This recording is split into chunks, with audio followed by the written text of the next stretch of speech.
Hey, you got a boyfriend? Is it serious? She got a boyfriend, fam. Relax.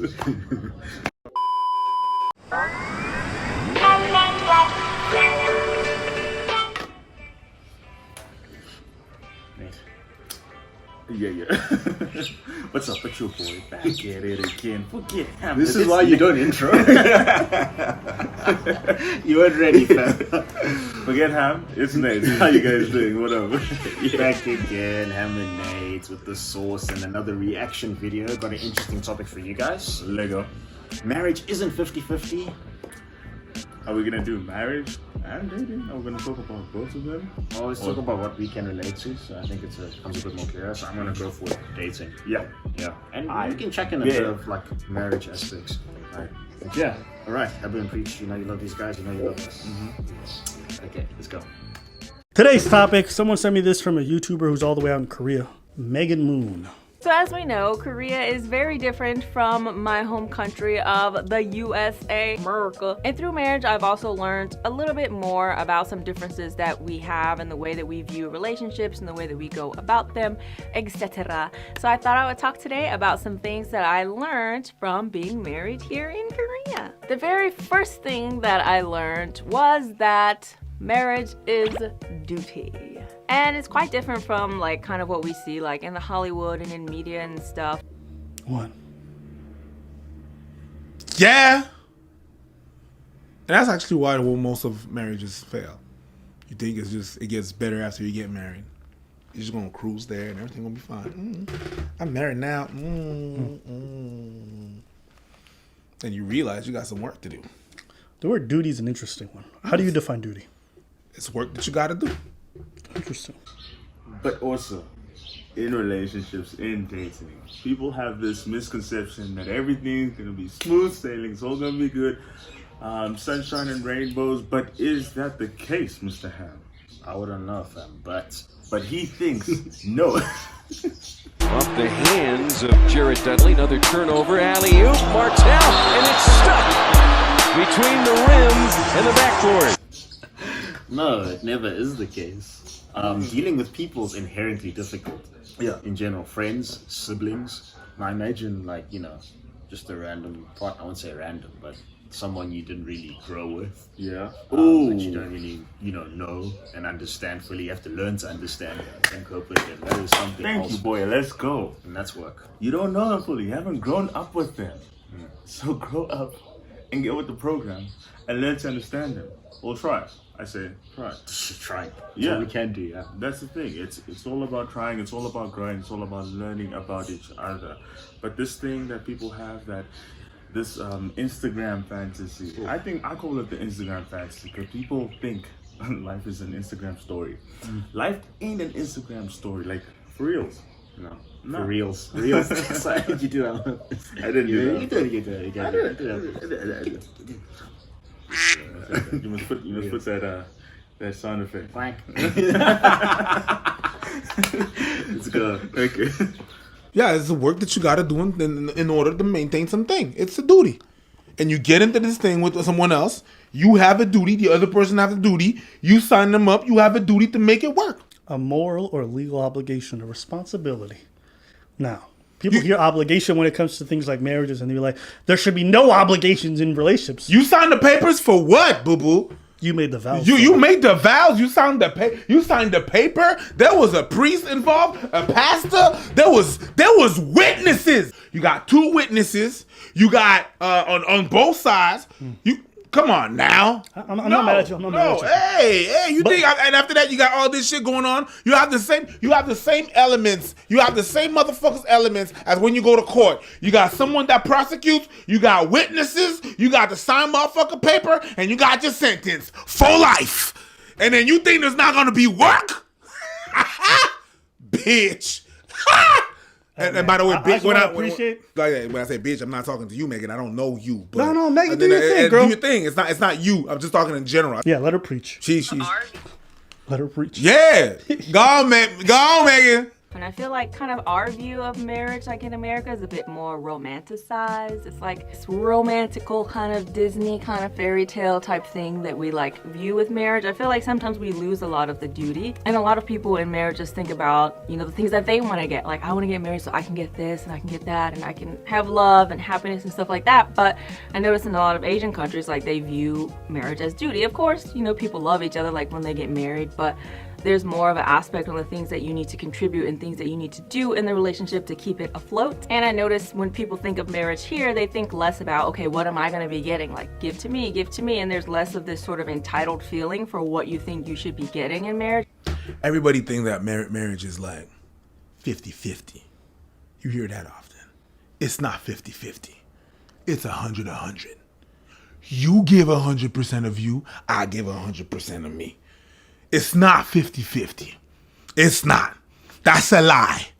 That's a whole lot of lie. And whenever sometimes I'm going to be at 90%. So I feel like nowadays what hit me the most about this video was that I think our generation or age group maybe, because I don't want to expand as far as a whole generation. Expand as a whole generation. Yeah, why not? Pull them out.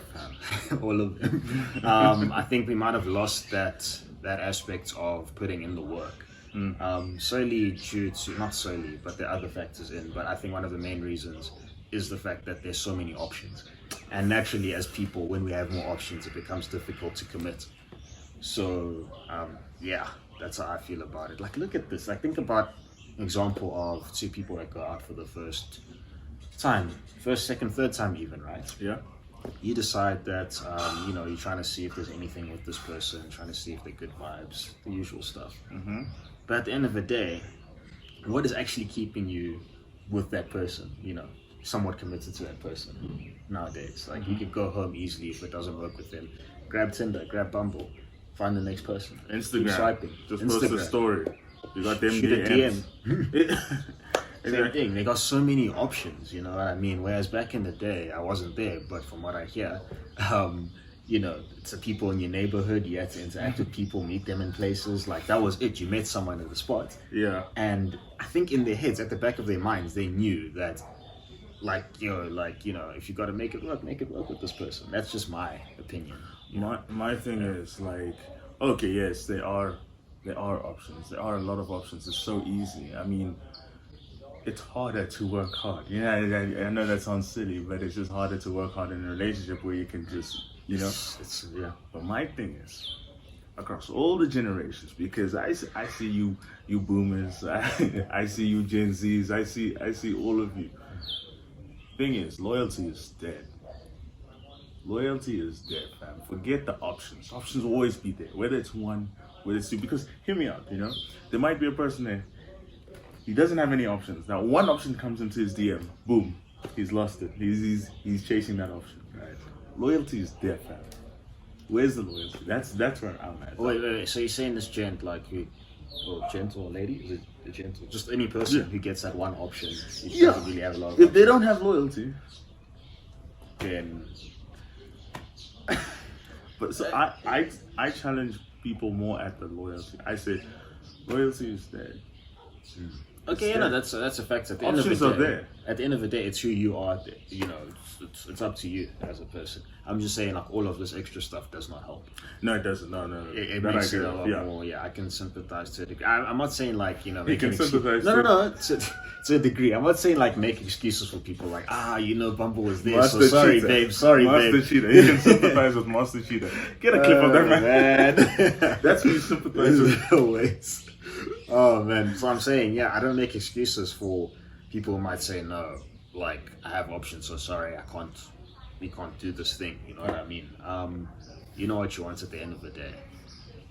That's basically what I'm saying. Oh, and another thing as well, when I speak about this whole options aspect, I just want to throw in the whole male versus female thing, not versus. Oh, male versus female. What, in the option sense? In the option sense, I feel, we were speaking about this earlier, that females Who in had the general, most options? I feel like females have more options in general. That's also another thing. So just from a male perspective, since this is a guy channel, Yeah. I think gents struggle in that aspect of dating with regards to the options aspect, you know what I mean? We have less options. That might be a good thing in some ways, but I also think because of the previous video we spoke about who approaches more and all of that, and guys approach more. So I think that maybe guys also have the same amount of options, so we approach more. So even if we see someone, we're still gonna be like, majority of guys will still be like, I'm still diving in that DM. Hey, you got a boyfriend? Is it serious? She got a boyfriend, fam. Relax. I don't know, like, now I'm gonna catch feelings, bro. Like, this is actually, I'm gonna start catching feelings, you know? That's deep, dude. Like, it's a tough thing, like, to find, because I mean, you could find someone, your heart could be in the right place, and then they're just not on that vibe, and then they disregard you because they have options. More options. You have options too, but you know, that's the same thing, the loyalty thing, commitment thing. They just like, you know, I don't, like, he has these traits that are slightly off-putting. Why should I have to put in work to? The thing is, you know, people keep chasing for more. They never satisfied, and they think if they go on to this, That's also another thing. More. It's like there's more gluttony in this, in this day and keep age. chasing, and they keep chasing that glitter. Okay, so this person has this. Oh, there's another person, and they show me interest, and they have this. Okay, I'm gonna go for. Exactly. You start to see like, oh, this person has that. No. You know what I mean? There's also that chasing aspect. And that's why I ask: are you? What are you there for, fam? Exactly. Are you dating because you want to date someone, or are you dating because you're lonely? I'm done. I can't. It's just it touches me too much, bro. It touches me. I'm sorry, guys. I can't keep going. Like, Is it? Are we done with this? I don't know. Let's go for 2 more minutes, see if they say anything profound, and then yeah. I'm done. Saying you're gonna give 110 or even sometimes 120. Motherfuckers think it's 50-50. It's not. And people tend to focus on how they can make it work and the things that they need to do within that marriage. And one thing that I noticed is instead of people getting their happiness from what they're getting, like I'm happy when my partner's is doing this for me, or when I'm getting this love, or when I'm getting the things I feel like I'm entitled to get, is people feel more happiness in knowing that they... We having what difference of opinions, you know, difference. Yeah. He believes that dating should not be 50-50 because it's dating to marry, so it should be 100-100. Towards like the thing is when it gets a bit But are you more gonna serious. take your girlfriend to Dubai since it's 100-100, you know? Bro, it's got nothing to do with it. She's gonna take me to Dubai. You know what I mean? No, I'm not. It depends how far we're going. You know what I mean? It's 50-50, but like at some point, you're gonna have to be like, we're putting in work. We have to put in some form of work. But yeah. You get me? It can't just be like when we get married, we'll do it. It has to. It's you know. No, Yeah. It's like, you know, you're building a building. It's like, start from the bottom. You know, put some toothpicks here, some cheap materials here. Then when we get there, we'll start putting bricks. Nah, you have to put bricks at the bottom, dude. Nah, else the man. whole thing's gonna drop from the get-go. Your foundation has to be strong. Man is Foundation. educating. Man's educating. Both people have to put the work. It's as simple as that. And yeah, you put the work. Long time back. Okay, guys. We got our points out, so I got my points out. You have anything you want to say? I have a lot I have to say. I have a lot I want to say, but my chest is sore, so I ain't gonna say it right now. Yeah, don't get us cancelled. Okay, Ham and Nate, thanks for listening. Yep.